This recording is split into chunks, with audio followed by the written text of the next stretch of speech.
इस स्कंद में मुख्य रूप से 4 कथाओं का वर्णन किया गया है। पहली कथा के माध्यम से यह बताया गया है, जब अपने जीवन में कोई विपत्ति आवे तो भगवान का स्मरण करना चाहिए। भगवान की स्मरण करने से सभी विपत्तियों का नाश हो जाता है। इस प्रसंग में एक हाथी की कथा है, जिसे गजेंद्र के नाम से जाना जाता है। दूसरा प्रसंग है समुद्र मंथन की कथा। इसके माध्यम से ये बताया, संपत्तौ सर्वदानानि, हमारे पास जो भी संपत्ति है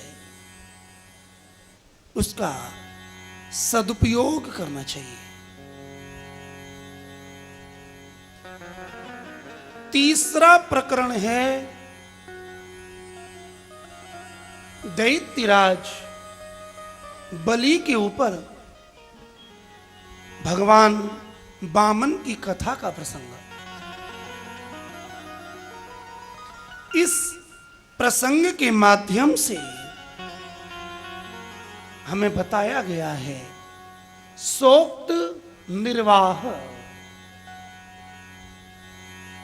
एक बार जो अपनी वाणी से वचन दे दो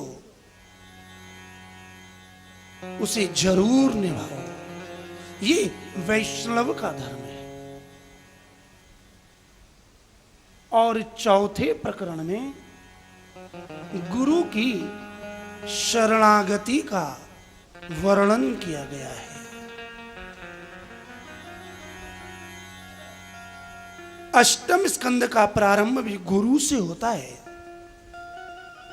और अष्टम स्कंद का विराम भी गुरु से ही होता है।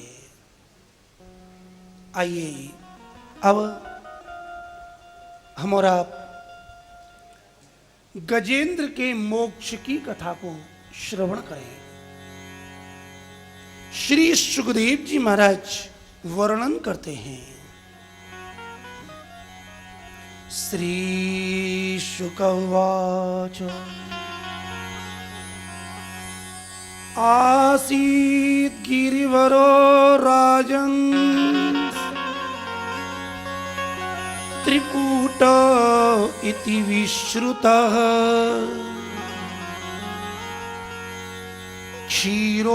क्षीरोदेनावृतः श्रीमान् योजना युतमुच्छ्रितः। राजा, एक त्रिकूटाचल पर्वत था। इस त्रिकूटाचल पर्वत पर एक हाथी रहता था, जिसमें हजारों हजारों हाथियों की शक्ति थी। वो पूरे जंगल का राजा था। इतना शक्तिशाली था कि सिंह भी उसकी आज्ञा का पालन किया करते थे। शेर और बकरी उसके भय के कारण एक साथ रहते थे। इतनी शक्ति थी उस गजेंद्र की, ऐसा प्रभाव था। उस गजेंद्र की अनेक रानियां थी, अनेक हथनियों के साथ वो रमण किया करता था। उसके संतान भी बहुत थी, बहुत सेवक थे। जब गजेंद्र चलता तो उसके आगे पीछे हजारों हाथी उसकी सेवा में चलते थे। एक दिन इस गजेंद्र ने विचार किया, चलो प्यास लगी है, सरोवर में पानी पीने के लिए चलते हैं। गजेंद्र अपने सेवक, अपनी स्त्री, अपने परिवार के साथ सरोवर पर आया। गजेंद्र सरोवर में उतरता है, अनेक हथनियां उसके साथ हैं। गजेंद्र पहले पानी पीता है, पानी पीने के बाद जल विहार करता है।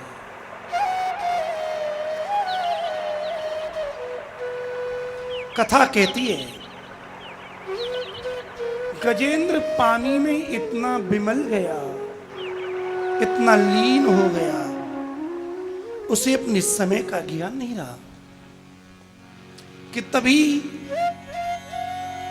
पानी में रहने वाला एक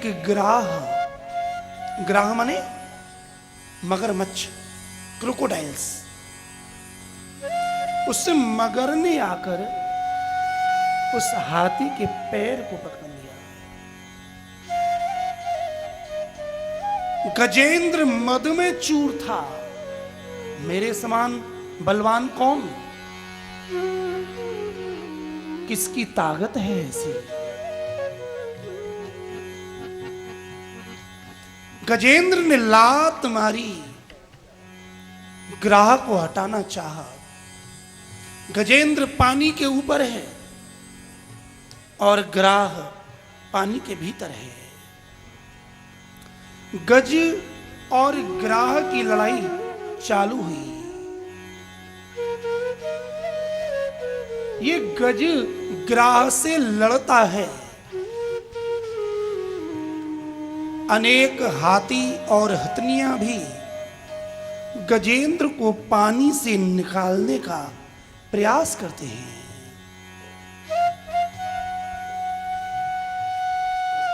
गजेंद्र के साथी गजेंद्र के साथ मिलकर उसे पानी से कभी बाहर खींचते हैं, कभी ग्राह उसके पांव को पकड़कर उसे पानी के बीच में ले जाता है। कभी आगे, कभी पीछे, कभी बाहर, कभी भीतर, कभी ऊपर, कभी नीचे। युद्ध चलता रहा, चलता रहा। परीक्षित पूछता है, गुरुदेव ये युद्ध कब तक चला? सज्जनों, ये गज और ग्राह का युद्ध चला नहीं, ये गज और ग्राह का युद्ध आज भी चल रहा है। गज कौन है? गच्छतीति गजः जायते असौ गज भ्रमणत्वात्।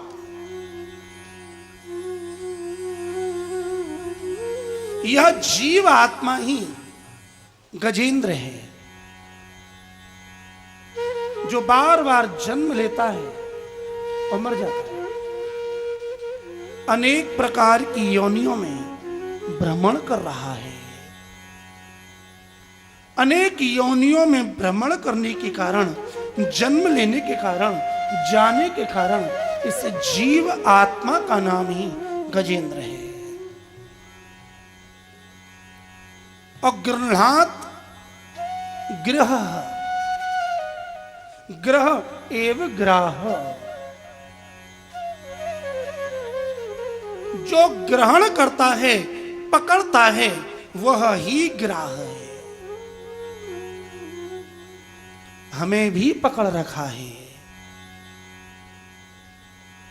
ये संसार ही सरोवर है। इस संसार सरोवर में ये जीव आत्मा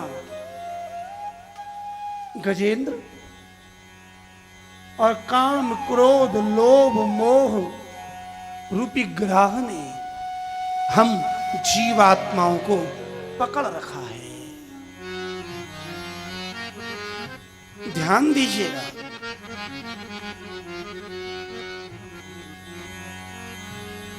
गजेंद्र पानी के बाहर है, परिवार बाहर है, लेकिन जो पकड़ने वाला है वो पानी के अंदर है।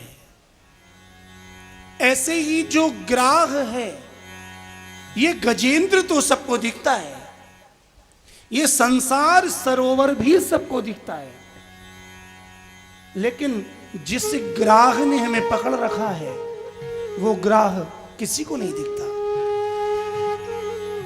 स्त्री बाहर है,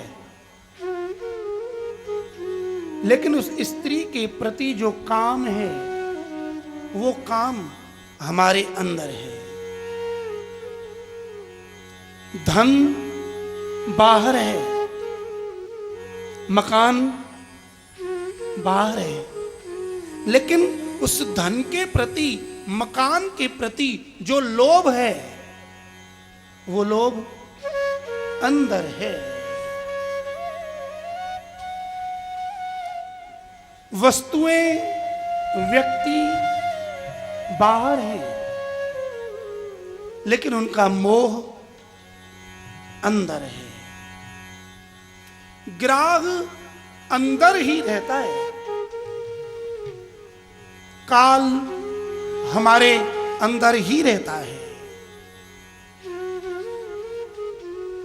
इस काल रूपी, मृत्यु रूपी ग्राह ने सभी के पैर को पकड़ रखा है। ऐसा कोई नहीं जिसे काल रूपी ग्राह ने ना पकड़ा हो। जिसका जन्म है, जन्म लेते ही काल ने, मृत्यु ने ग्राह को पकड़ लिया है। ग्राह बनके गजेंद्र को पकड़ लिया है, इस मानव शरीर को पकड़ लिया है, इस जीव को पकड़ लिया है। ग्राह और गजेंद्र का भयंकर युद्ध हो रहा है। युद्ध करते करते उसे बचाने वाले व्यक्ति थक जाते हैं। हमारा भी काल से युद्ध होता है। कभी बुखार आया, परिवार वाले बुखार से बचाने के लिए डॉक्टर के ले गए, हम अच्छे हुए, घर आए। कुछ दिन बाद कोई दूसरी बीमारी हो गई, डॉक्टर की एडमिट हुए। फिर कोई तीसरा क्लेश उत्पन्न हुआ।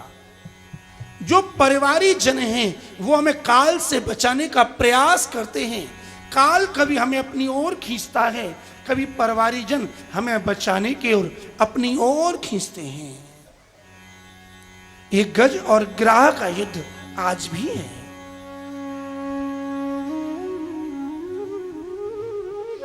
लेकिन कितना भी बचाओ, बचाने वाले भी थक जाते हैं। एक कंडीशन ऐसी आती है,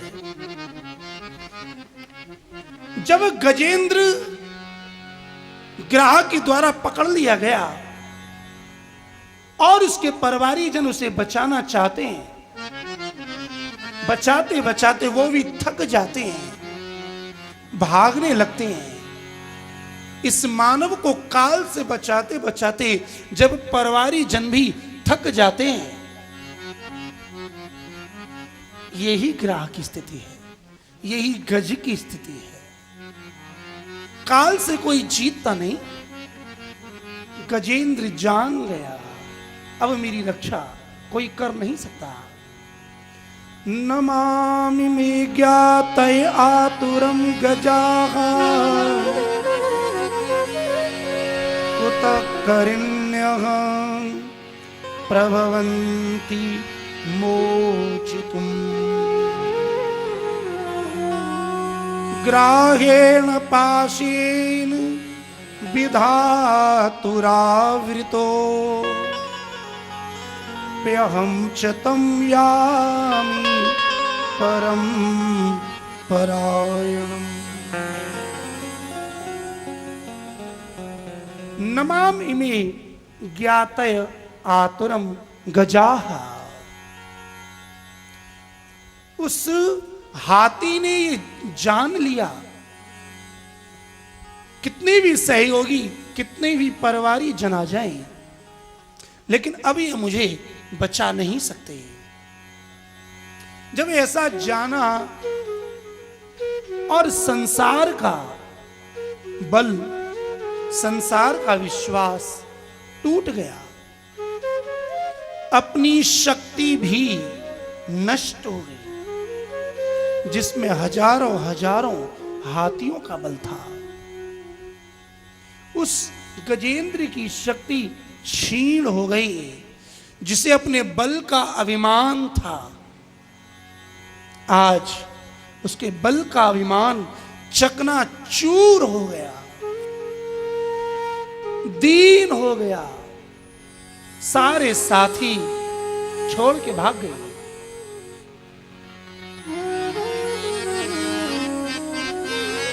अपने शरीर की शक्ति टूट गई। तब गजेंद्र ने अपने आप को बचाने का प्रयास खत्म कर दिया। तभी उसे याद आई उस परब्रह्म परमात्मा की। उसे भय लगा मृत्यु का। भीतम प्रपन्नम परिपाति यत् भयान मृत्यु प्रधावत वर्णम तमीमहे। डर गया, घबरा गया मृत्यु से, क्या करूं। कि तभी उसे परमात्मा की याद आई। श्रीमद् भागवत के 8वें स्कंद के 3 अध्याय में गजेंद्र ने भगवान का स्तवन किया है, और इस स्तवन के करने से गजेंद्र को मोक्ष की प्राप्ति हुई है। इसलिए इस प्रकरण को गजेंद्र मोक्ष के नाम से जाना जाता है। श्री सुखदेव जी महाराज वर्णन करते हैं, राजन गजेंद्र भगवान को पुकारता है, अपने शरीर की सारी शक्ति छोड़ उसने अपना मन, अपना बुद्धि भगवान में एकत्रित किया। एवं व्यवसितो बुद्ध्या समाधाय मनो हृदि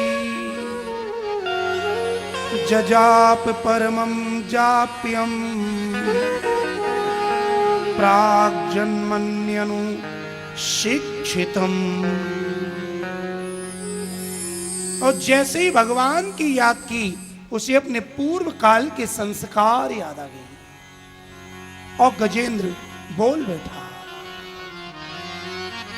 ओम नमो भगवते तस्मै यत एतच्चिदात्मकं पुरुषायादि बीजायो परेशाया भी धीमहि।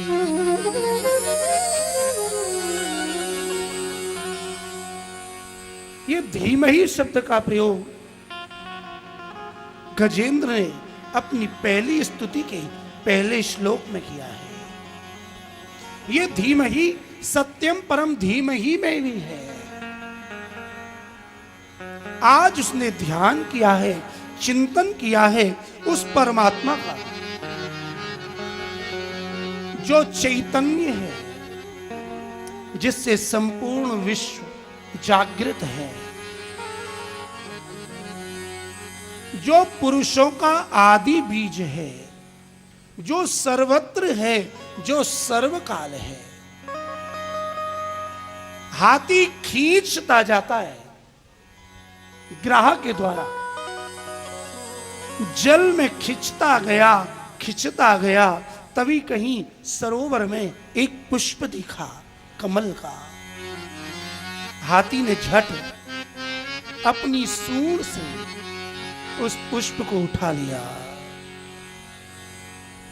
पैर डूबे, शरीर डूबा, गर्दन डूबी, मुंह डूबा, कान डूबे, आंख डूबी।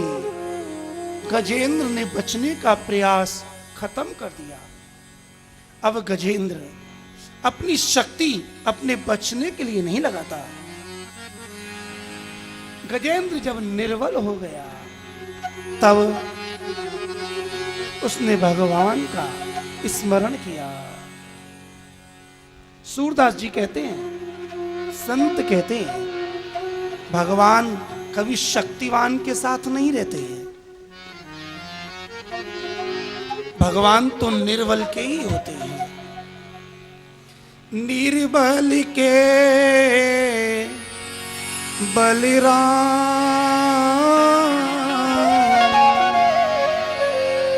निर्बल के बलराम, सुनेरी में निर्बल के बलराम, सुनेरी मैंने निर्बल के बलराम।